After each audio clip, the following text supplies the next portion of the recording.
Hey guys, Cam for 15 back it up with another video for you guys.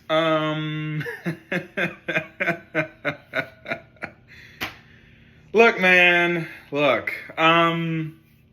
It seems like there's gonna be no game recap. One, there's gonna be no game recap today because literally I'm gonna be going to the Clippers game because I'm a Clippers fan. But I guess I can do this halftime show, which is technically the game recap. Which, man, yeah. Look, man, I just gotta say this. I'm not gonna rant, I'm not gonna do anything.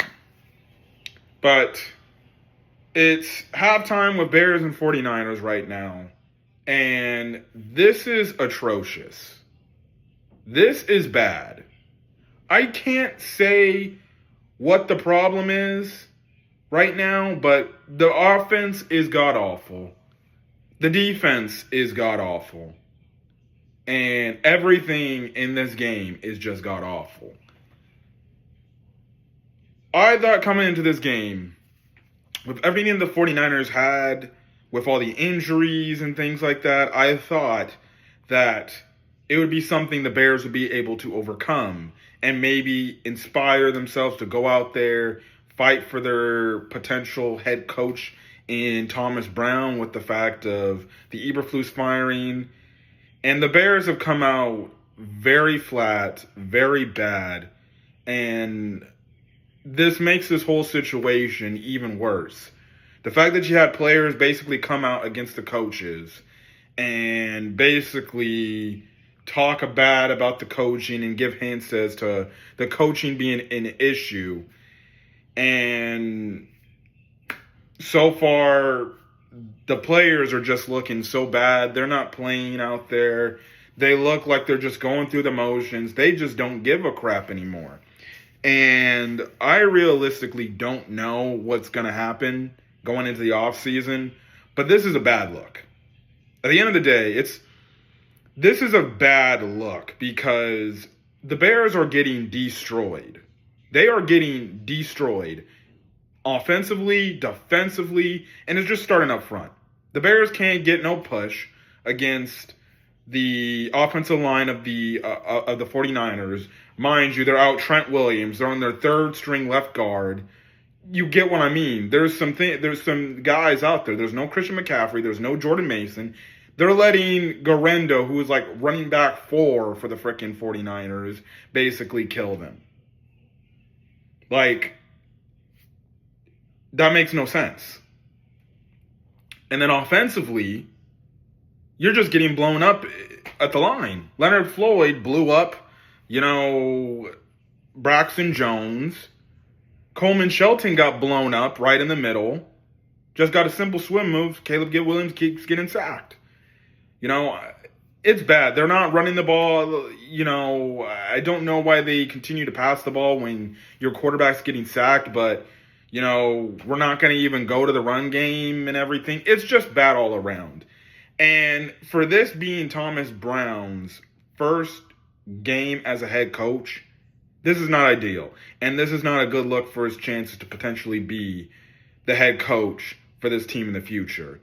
And it seems like what it's leading up to me is, it seems like there might be just a complete coaching upheaval, cleaning house, get everything straight and simple. Now, what I will say, one last thing about the players, especially about the defense, they're just letting these 49er players get wide open. Just wide open. There's no resistance, no nothing.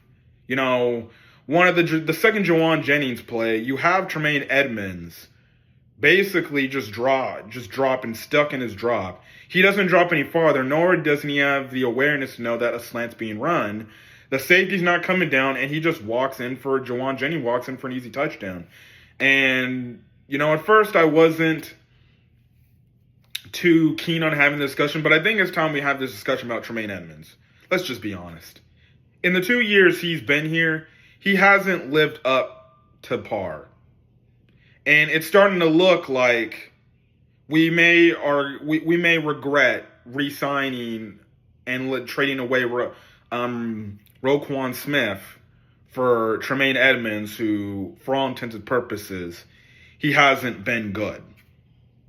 Like, even if anything, he's been average at best. while Roquan with the Ravens has been a Pro Bowler.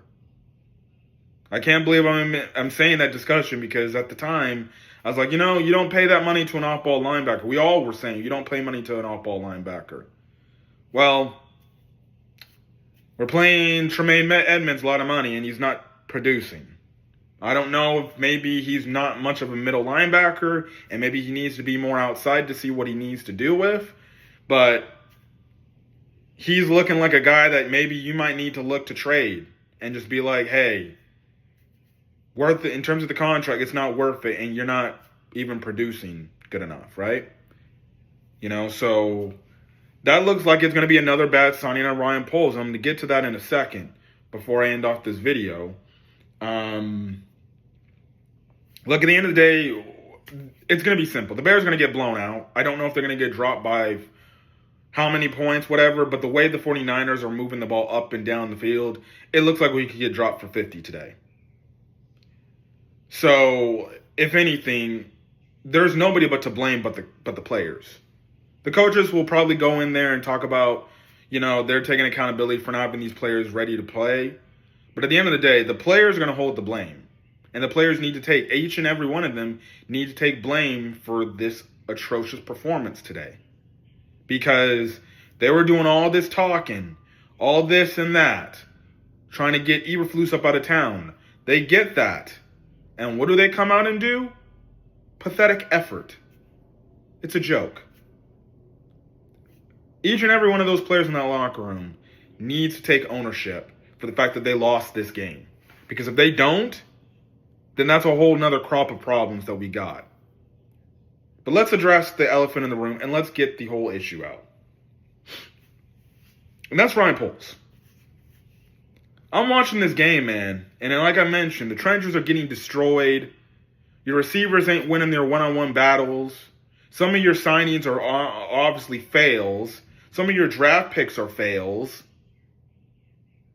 And your coaching decision, whether that was forced upon you or not, was a failure. So as the GM of this team, he put this team in a good position cap-wise. Cap-wise, we are fine. The cap is fine. But from a roster construction standpoint, from a coaching perspective standpoint, that's been bad. And at the end of the day, I have to hold that at the feet of Ryan Poles. It's just all bad, man. It's just all bad. And the more I'm watching this game, the more I even see on Twitter, now you're having Bear fans talking about, Eberflus was a problem. But it's starting to look like maybe Poles is a problem too. And I'm saying that right now. Look, he's failed to address the trenches, the offense and defensive line. He built the team outside in instead of building it inside out. Caleb Williams leads the NFL in the most sacks taken at 52. I think it's 53 or something. I don't know. It's 52 or 53 now. That's on the GM for not addressing the trenches, not getting offensive linemen in free agency, good ones at that, not Nate Davis's, not drafting top tier players in the draft that are offensive line players. He didn't do his due diligence in getting better defensive line help to get push for this defense. This defense relies on getting pressure up front through your front four. You have to get the people there. And the people there are just not winning their one-on-one battles. Montez Sweat looks like a shell of himself from last year. It's like with Khalil Mack a few years ago. That first year, he was really damn good. And then that second year, he was average at best.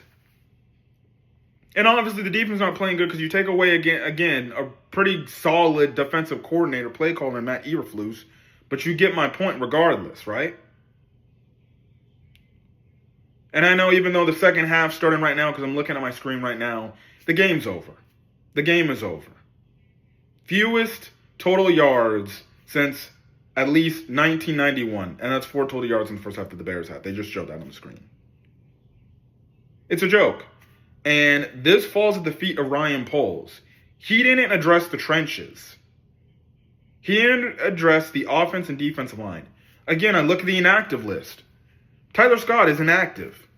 He's been inactive the entire season. That's another failure of a draft pick by Ryan Poles. We could have used that 4th round pick we selected for maybe an offense or defensive lineman to help out the team now. But no, we didn't. And I gotta be honest, with the rumors about what Ben Johnson said about hoping that a team admits that they are wrong and that he hopes that there's a lineup between head coach and GM, it's starting to look like maybe the best case scenario for the Bears to do is they got rid of the coaching staff. Maybe it's time for the Bears, Kevin Warren and the Bears, to maybe say, we got rid of the coach, but we're still having problems. Maybe we just need to clean house and get rid of the GM who assembled this roster. Because this was the year that they were supposed to be good and competed. Even if you want to date back last year, that last year was supposed to be the year where at least they make some noise. Maybe they make a wild card spot or they come up short in preparation for this year to be the year they make the playoffs. And they have failed expectations exponentially. So maybe, and when I mean maybe we just might need to fire Ryan Poles. And maybe Ryan Poles needs to be gone and he needs to lose his job. Because, let's just be honest, he's neglected the trench work. And that's on him. So maybe he needs to be let go and maybe he needs to lose his job and say, thank you for setting the stage up, but we're going to go with somebody else. And honestly, after watching this game, I think it's best maybe if the Bears continue to put out performances like this going forward, he might need to get up out the building too. Because clearly, maybe this was a job that he was way in over his head. And in that case, you're looking for a GM and a head coach. And hopefully, if you do fire Ryan Poles, hopefully that means you're hiring the GM first before you hire the head coach. Because if you fire Ryan Poles, I hope Kevin Warren does the due diligence and says, we're not going to be interviewing head coaching candidates. We're going to interview GM candidates, and then we're going to turn it over to the GM and me, the president, Kevin Warren, and we're going to work together, and we're going to hire the next head coach of the Chicago Bears. Excuse me, but it's not looking good for the Bears right now. It's not. If I'm Ryan Poles, I'm getting really worried right now. I'm getting really worried. It's not good. This is not a good performance from him. The roster looks bad. They're playing bad, and he might just lose his damn job, too, because of it. And for Thomas Brown, it's not looking good for his head coaching candidacy. It's looking pretty bad. So it seems like he won't be the head coach of the Bears from this first half alone. So, yeah. The one thing I can say right now from what I'm seeing is the Bears are running the ball more. So, there's that. But anyways, I'm going to get out of here. There's nothing else that is left to be said. Hopefully the Bears turn it around and play better in the second half, because that's what they tend to do. But those are questions that need to be asked. Does Ryan Poles might need to be fired because of this god-awful performance? But we'll see. But anyways, I'm getting out of here. I'll watch the rest of the game and see what it is. I'll probably do another breakdown on Tuesday about talking about this game. Not really Monday because I'm too busy Monday, but you get my point. These questions need to be asked. And again, like I said, maybe Ryan Poles, he might need to be gone because it's starting to seem there's a lot more misses. Not only certain player misses, but misses on the offensive and defensive line. And then most importantly, you miss on the head coach. What more, again, for Bear fans that are like, let the GM do his job. Maybe the GM isn't good enough to do his job, and that's why the president is getting involved. Plain and simple. So, we'll see. Anyways, I'm going to get out of here, guys. I'll enjoy the rest of this game, and we'll see where we go from here on out. Till then, guys. See ya.